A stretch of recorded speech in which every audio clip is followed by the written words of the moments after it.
though it seems a shame, you know, peace time's friendly game. Hey, hallelujah, with the one that takes the hand.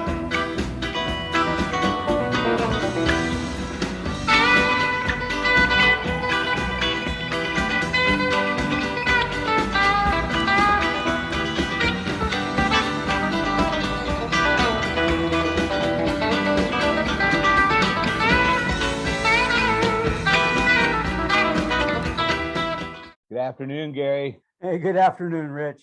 How you doing? Really good. How's Looking things in forward to Underwood? this game. What's that? Looking forward to this game, Oh, me too. as well as the talk about this game. Yep. The Cowboys have never been one of my favorite teams. But they were America's team, Gary. That's why they weren't one of my favorite teams.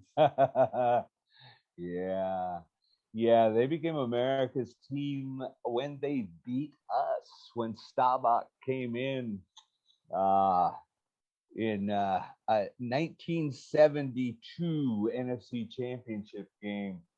We had them down by 17-3, and they pulled. They had Craig Morton in there starting. If you recall, he became the backup. And in the fourth quarter, they brought Staubach off the bench, who threw 3 touchdowns. And Roger the Dodger. yep, that's when it was after that game that they gave him the nickname Captain Comeback. If you remember that. Oh yeah. Staubach.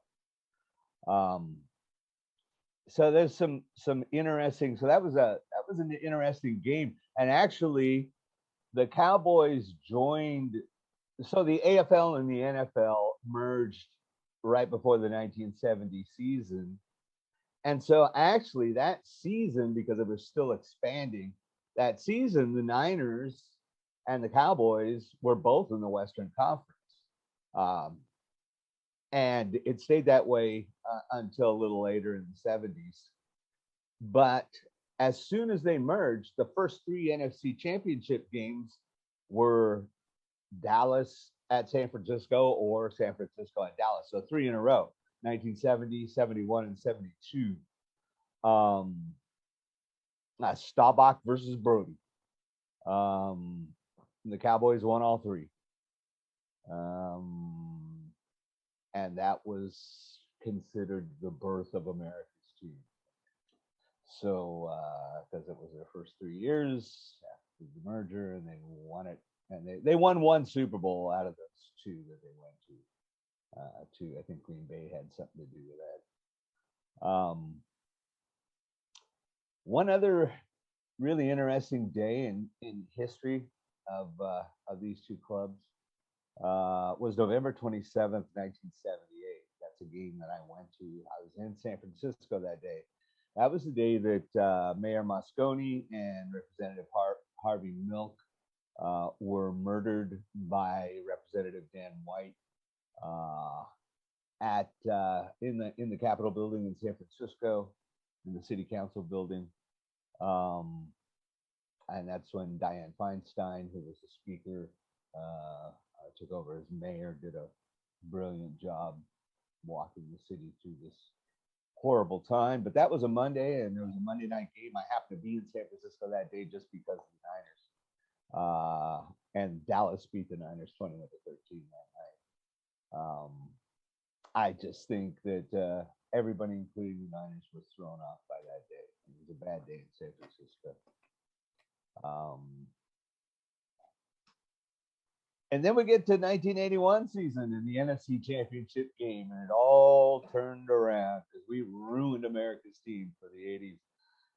We all know what game that was. I got Gary this little picture up there, the catch you can see with Everson Walls right on his back. They ought to make a statue out of that. Oh, they did. They did. I've seen it. You should see how high they jumped. They have it to where he jumped, and his feet were at my head. It was unbelievable how high he climbed, and that was because he was a soccer player. So that's what he said.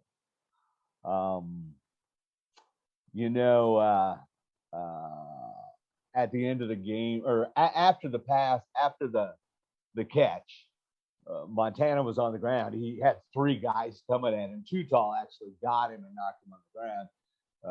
Montana couldn't even see the end zone. And after that, Too Tall turned to him and said, congratulations, you just beat America's team. And Montana's response was, good, you can watch it at home with the rest of America. So he didn't like them a whole lot.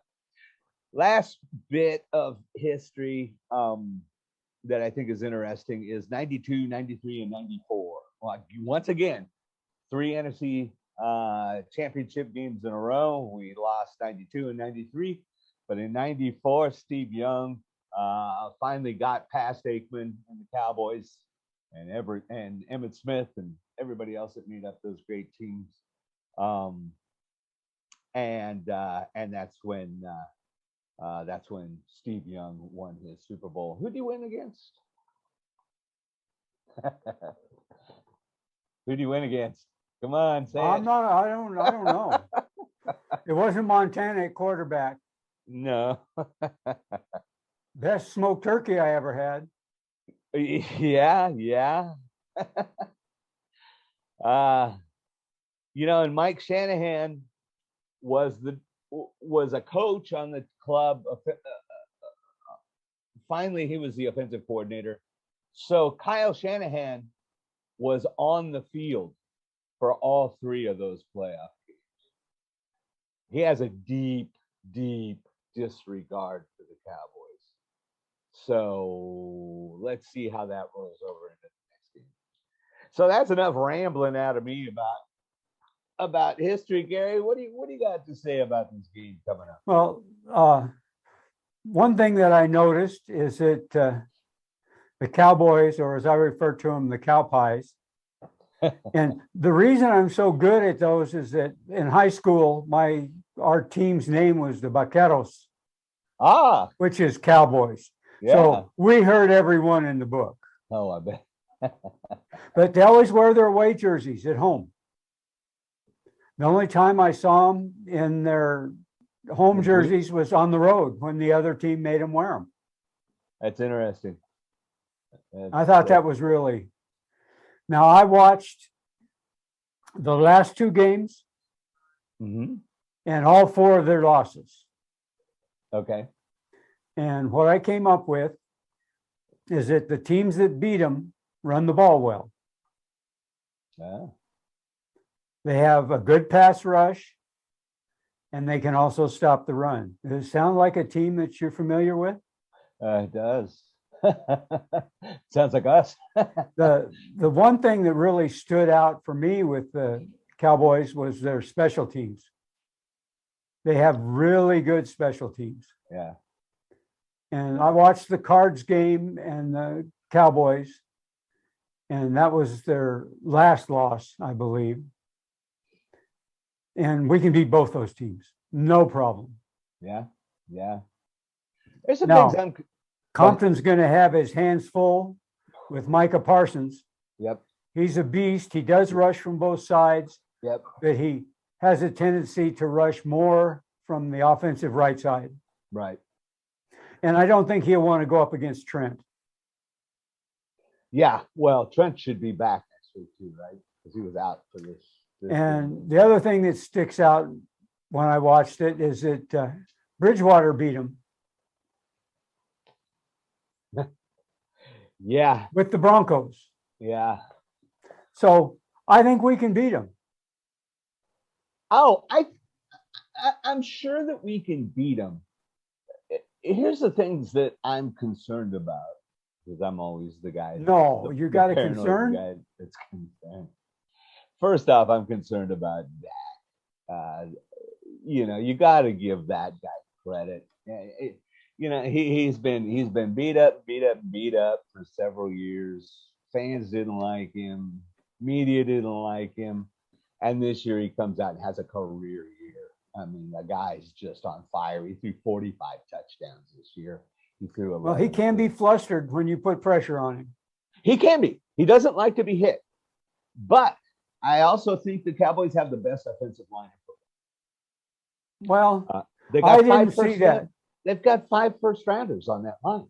So They're good. That's a great offensive line. first rounders mean that potential.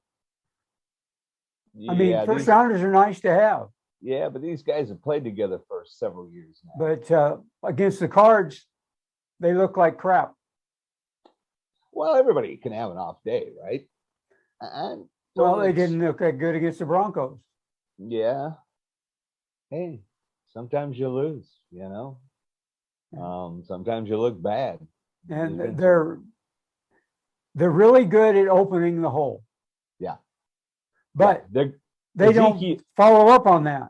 Ezekiel not Elliott, like the 49ers offensive line does.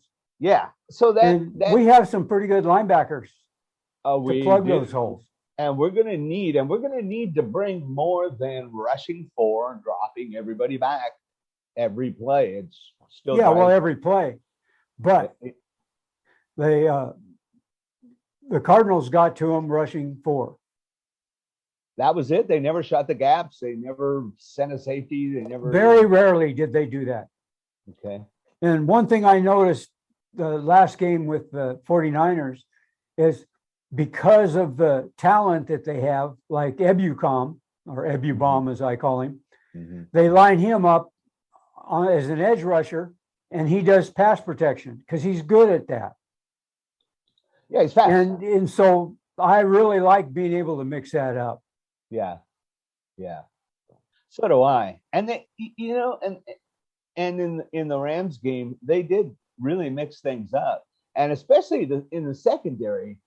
We got guys back. We got all of a sudden what was considered a weakness is looked like a real strength in the last game. But they played a combination of zone and man, and I love that. Yes, I love them mixing it up like that. I think that Thomas interception, they were playing in a zone, and that he picked up Beckham and just got himself in the right position for the pick. I couldn't have been happier on who got beat. Oh yeah, that was fun watching Beckham. that was a lot of fun. I got to admit, but boy, I'm loving this kid. Man, he's playing good football right now. So, and we're going to have our hands full. This isn't going to be a cakewalk. Yeah. Speaking of a cakewalk, do you know what a cakewalk actually is? No. Most people talk about it, but I wondered if they knew what it was. We used to have one every year, Halloween. One of the carnival tickets would get you in the cakewalk. And I think there was 10 spaces, and you would get on a space, and they would play music and stop the music, and you had to be standing on a space, and then they would draw a ticket out of the hat. Mm-hmm. Well, all 6 years of my elementary school, I won a cake every Halloween in the cake. Yeah. So anyway, now you know what a cakewalk is. All right, there you go. It doesn't take a lot of talent to walk around in a circle, and it's not like musical chairs where they take a chair out. I mean, you're going to be on a space. So anyway, that's a fun. cakewalk. Maybe we should have one of those at Heathen, huh? At halftime, we'll have a that'd be kind of interesting. Yeah. See who'd win that one. That'd be that would be kind of interesting. Have a little dead going in the background, Well, last time we played the Cow Pies, we threw a lot of quarterbacks at them. Yeah, we beat them. Yes, we did. We beat them. We beat them pretty soundly. We beat them at AT&T, and there was more red jerseys there than there were Cowboy fans there.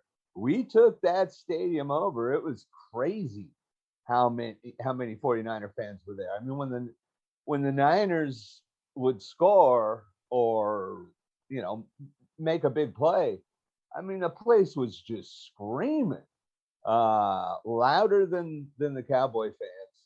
And right now in Dallas, I looked at a couple of the Dallas Facebook pages this morning, and there's people literally saying, please, if you're a season ticket holder, don't sell your tickets to a 49er fan, because those tickets are going to go for a lot of money, right? And I can just see a lot of Niner fans buying them up to go in there and do a takeover. If we do a takeover on that stadium, man, that we did it against the Rams last weekend. Rams had to pump in sound to kind of balance it out, and we can do it again. We've done it in Dallas, and we can do it again. So I'm looking forward to seeing if there's a sea of red there. So where are you going to watch the game, Rich? I'm going to watch it at Heathen. I'm not going to try to say that whole name, but Heathen is what we all call it. Washington Street, downtown Vancouver. And who are we going to watch it with, Gary? Well, the 49er faithful, which the bulk of it is the Niner Empire Vancouver with a new logo and a new flag. New logo, new flag. This weekend we'll have stickers. Really nice 3D stickers embossed. And what a great crowd last weekend. Huge crowd, biggest crowd of the year. And we certainly expect to match it or exceed that this week. Yeah, we may have to open up downstairs. I believe we will. I believe it will be in the basement and upstairs. That's going to be fun running that drawing. Oh, man. Yeah, I'm going to lose weight doing the raffle that day. I was still selling raffle tickets in the second quarter in the Ram game. So, but it was great. A lot of people got some really, really great prizes. We have some nice prizes. We have a couple of surprise giveaways for this weekend. So, we'll see how those goes. I'll tell you after the broadcast here, after the podcast. Yeah, there won't be a surprise if we put it up now. That's right. I can remember that even. So what do you see the keys of this game, Gary? What do you think we got? Running the ball. What's that? Got to be able to run the ball. Absolutely. I mean, that's where we feel most comfortable. Mm-hmm. And then throw some passes, long passes. Jimmy his thumb doesn't seem to hurt throwing that long ball. No, he really was. It doesn't hurt me at all. Yeah, he was really on target. That thumb must not be bothering him as bad, because those things would have sailed. And having Trey as the backup you couldn't ask for anything any better. Oh yeah. Oh, if something happens to him, I'm very comfortable. Now, hopefully, our two safeties that are injured will be able to play. Well, Ward was out there this last weekend, right? So Funga and oh yeah, Funga, right. And Tart. Was Tart? Yeah. I think they're Hufunga came out. He played in the game, and then he came out. Yeah. We've got he had a concussion. The gentleman that was sitting behind me said he had a concussion.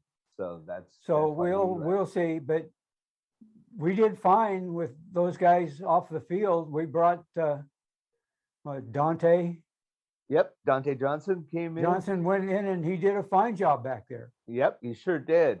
All of a sudden, our defensive backfield in 3 weeks. Yes, we've gone from Achilles heel to a strength. I feel really confident with our DBs and with our cornerbacks, particularly with Thomas and Mosley back there. Those guys just ate those Ram receivers alive. Even Cooper Kupp, who had a good game, really couldn't get the big stuff going. It really they really shined back there. I'm just glad that I'm not a Cowboys coach, because trying to find the weaknesses we want to take advantage of is going to be tough. It is. The Cowboys have some really good players. Yes. Especially on offense. I was looking this Tony Pollard, their tight end. Really nice season with 489 yards receiving and a touchdown. But their big breakout wide receiver in his second year is this kid, CD Lamb. Yeah. Man, he's playing lights out. Well, he had a few drops in the games I was watching. Well, I mean, he's got over 1,000 receiving yards. And he's just looked really solid. He's averaging 10 yards a catch. So, Well, he's you doing know, something. didn't the Rams have a player like that? Yeah, they did. A lamb. CD Lamb. Yeah, there was a lot of lambs out there that day, but yeah, they got a couple of receivers like that, right? And we shut them both We down. shut them down. Yeah, they got more weapons than the Rams though. They got Dalton Schultz. He's having a breakout season. The guy's very, very dangerous. Tight end. He has 808 yards reception. So he's in 8 touchdowns. So he matched Amari Cooper for a team high in touchdowns with 8 touchdowns. Amari Cooper's got 865 yards in the season. And then Cedric Wilson Jr. is the third option. The guy's got 602 yards and 6 touchdowns. So Dak's having a great season, but all of a sudden he's got a lot of really good receivers that are out there to throw to. And I'm sure that had a lot to do with his breakout season. So, so what do you think about that? What do we do if all 4 of these guys are out there and stay in his face and shut the run down? Yeah. That way it doesn't give him any time to relax. Yeah. Yeah. And that's it. He gets inaccurate when he's frustrated. He does not like to be hit. There's no question about that. The guy does not. Well, he doesn't like to be chased either. Yeah. He likes to run around and throw the ball out and all of that. And I noticed that as the game went on, if he did enough of that, pretty soon his passing was pretty inaccurate. Yeah. Yeah. If you see games, you know, like he got hurt last year, but if you look at games over the past couple of seasons, I mean, he's really been up and down. I mean, one game you can look at him and say, man, this guy is red hot, and the next day game comes along and you think, what happened, right? But they're just a much more solid offense. And Gary, they just won their last game. They put up 51 points. You know, this is an offense that can really fire a defense up. Yes. So, but I agree with you. I think our defense is good enough to beat these guys. I'm hoping that our linebacking core is all healthy. So Greenlaw was out there last weekend, right? Yes. He did play a few snaps. And he did really well. Yeah. So we need Aziz back. He's still questionable. Yeah, I know. But Flanagan Fowles has been doing really well. And then the guy that I can't remember his name, Foghorn time, the guy that was a safety that they brought up into linebacker. Yeah, I'm not sure who that is either. He's doing real well. So, I mean. Yeah, our linebackers had a nice game. Our defensive line had a nice game. And our defensive backs had a nice game coming off the Ram game. We just need to keep that rolling. We're rolling now. We're rolling. We're hot. We're hot at the right time. And we got to keep it down. Well, now it's when you should be hot. Yep. This is exactly when you should be hot, but we're running into a hot Cowboys team too. Last 9 games were 7-2, which is really, I mean, we're really hot, right? And when you look at it that way, I don't know I can't give you a comparative stat against the Cowboys. All I know is they took the NFC East. They got 2 more wins than we do, and they're just a really good football team, well coached, and a lot of good players. Should be a really good game. I'm hoping for a fun game. I want a comfortable game, Yeah, so do I. I want to blow them. but I'll take a win. I don't like the Cowboys, and that's, having been a 49er fan forever. I remember those losses, those NFC Championship game losses in the 70s. I was a kid, and those stung like all get out. So Brody could just never get past them, I had a couple keys to the game. I think we've covered them. Carry it over. Just carry it all over. And you said it. Shut down the run. Shut down Ezekiel Elliott. And if we do that, that also means we're getting to Jimmy, right? Because if we're getting Ezekiel Elliott in the backfield, then we're just a couple steps away from that. So, I think if we could break through and throw him for a loss on occasion, you're not going to do it every time. And that guy's one of the best running backs in the game. But I just think right now we're built for this team, and we're built to beat this team. I'm always a little pessimistic. No, I really? Yeah, hard to believe, huh? But I really like our chances in this game. Well, 3-point spread. Cowboys favored by 3. That's not much. So Niners going to win by 7. You're calling it. I'm Niners calling by it. 7. Niners by 7. I'm calling Niners by 10. Oh, First time this year. whoa. First time this year, Gary. First Awesome. time this year. I think we're just hot. I think we're real hot, and I think it's been building from week to week to week.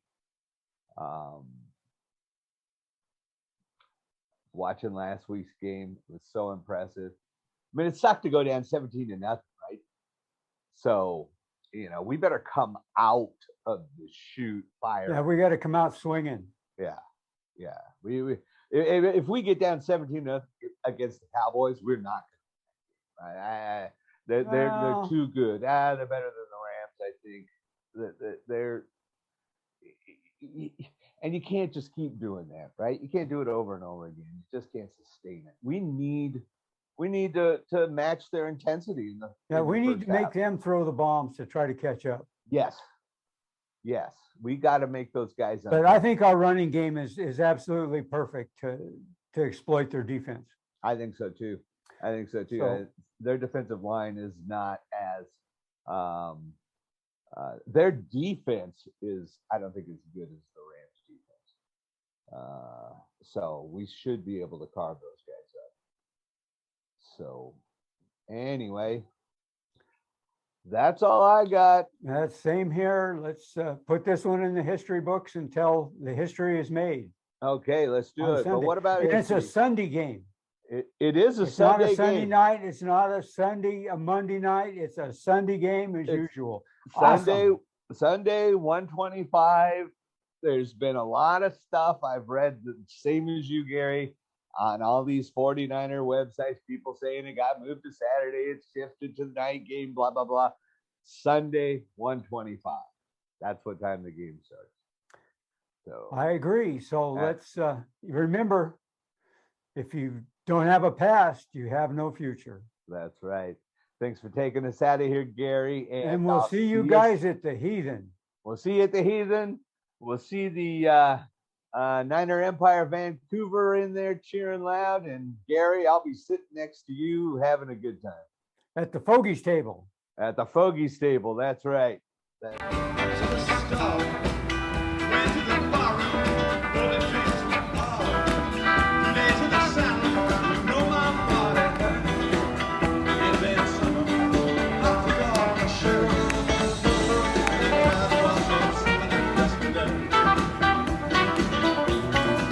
West Texas Cowboys, raised all around.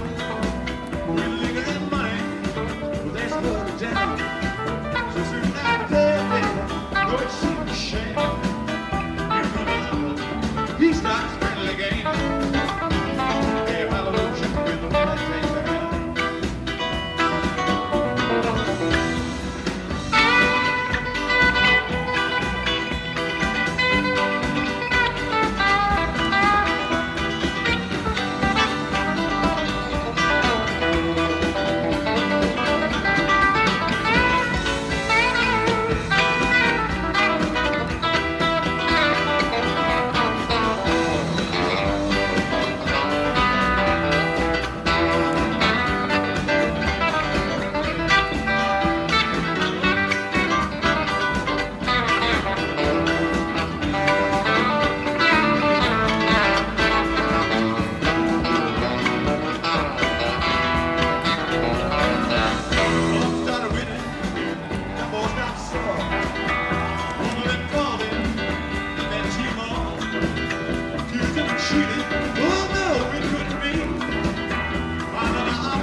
Shot him down, he never saw.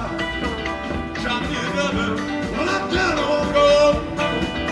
In the confusion, well, the ground to go. And I tell it down to Mexico.